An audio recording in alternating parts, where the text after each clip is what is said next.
बिस्मिल्लाहिर्रहमानिर्रहीम अस्सलाम वालेकुम। कैसे हैं आप सब। लाइव विद मिशा में आप सभी का वेलकम है। तो आज हम आपको बनाना सिखा रहे हैं मज़ेदार सी झटपट सी बनने वाली ये दही चटनी की रेसिपी।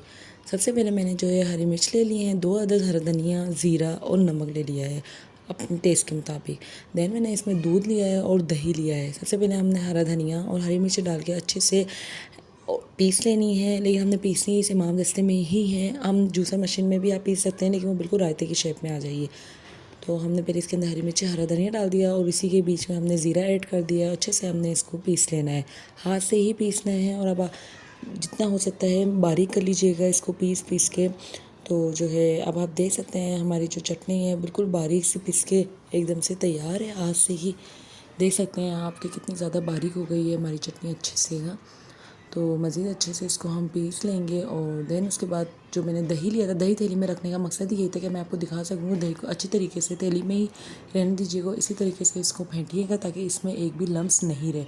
और जिस तरह होता है दही फटा फटा सा वैसा भी ना रहे। और हम इसी के ही अंदर दही भी डाल देंगे।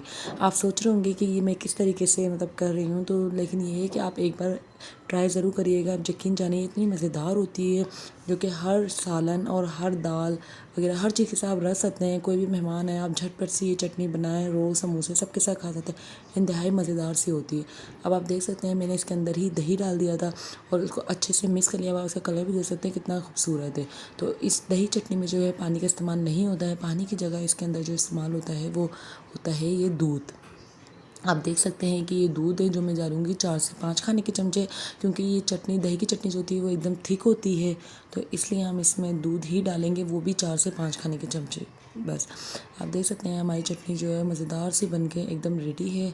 और आप जो है इसको देख सकते हैं कि कितनी अच्छी सी जो है ना ज़्यादा पतली है और ना ही ज़्यादा गाढ़ी है। अब हम इसको डिश आउट कर लेते हैं।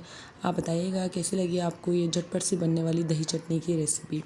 अगर आपको अच्छी लगी हो तो मुझे कमेंट्स करके लाजमी बताइएगा। मेरे चैनल को सब्सक्राइब करें, लाइक करें और आगे शेयर करें मुझे ताकि हर आने वाली वीडियो आप तक पहुँचती रहे। तब तक के लिए मुझे दीजिए इजाज़त। अल्लाह हाफिज़।